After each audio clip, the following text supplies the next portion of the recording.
Oh my God.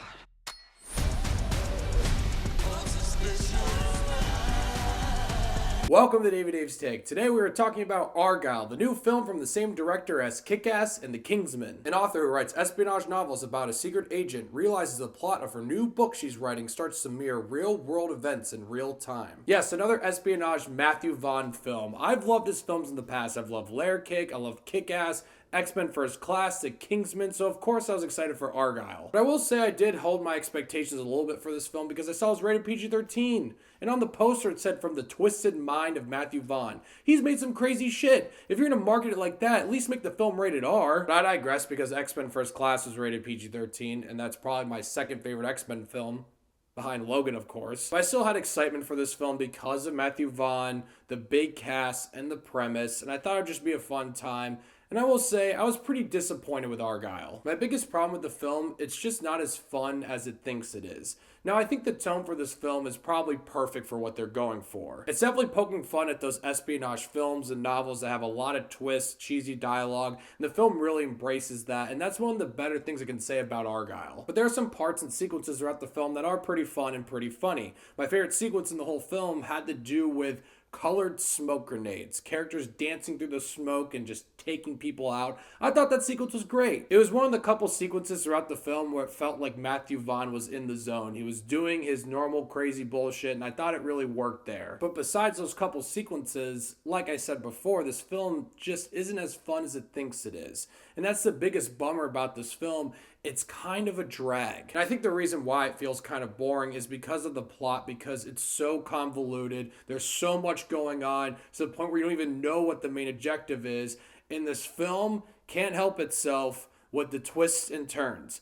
I get it. It's a joke because espionage novels and films, the cheesy ones, have a bunch of twists and turns. But it got to the point where there were so many twists and turns and things being revealed that I honestly got a headache. It got to the point where I had to look away from the screen or I was going to have a fucking anxiety attack. And like I said before, I get that's the point. They're really leaning into the twists and everything. But the problem with them is it makes the plot feel so convoluted and confusing. The whole experience feels so frustrating. Like, I get on paper why that would seem like a good idea, but sometimes it's about execution, and it didn't really work here. And another reason you feel like that is because there's so many scenes of exposition. There's one scene of exposition that goes on for so long that pretty much reveals the big twist of the movie and explains so much that it does get nauseating. And then you start to pick apart the plot, and you're like, a lot of this shit doesn't make any sense, logistically, with characters. And I know what you're gonna say, you're like, Dave, it's a movie, you're not supposed to pick apart the plot, you're not supposed to think about it. Yes, I understand that, but films in the past that have the same type of premise, that are great films,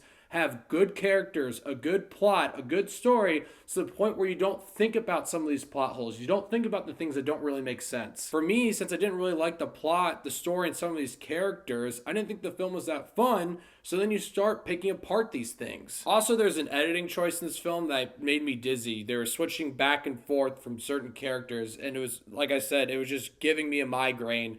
And the CGI in this film does not look good. It became such a distraction, and it was shocking to see that the budget was $200 million for this film, considering how the CGI looked. Maybe all of that ginormous budget went to this ginormous cast, and I think they all did a pretty good job. I like Bryan Cranston. I thought he did a fine job here. I love Sam Rockwell. He did a fine job here. And I like Bryce Dallas Howard. She did a fine job here as well. I don't think any of the performances were bad. I think they're doing the best with the script that they have, but there are times it felt like the chemistry with certain characters just wasn't there. Also, the film is too long. It feels way longer than its runtime, and there's a post-credit scene here that actually really confused me.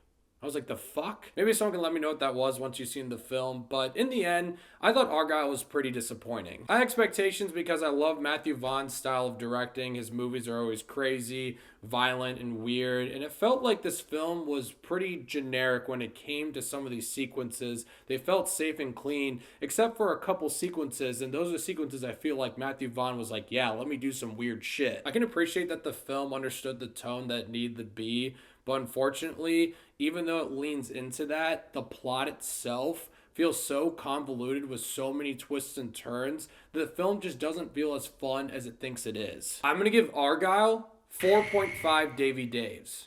I thought about my rating on the way home, and I thought, yeah, I like that better than some of the movies I've seen this year.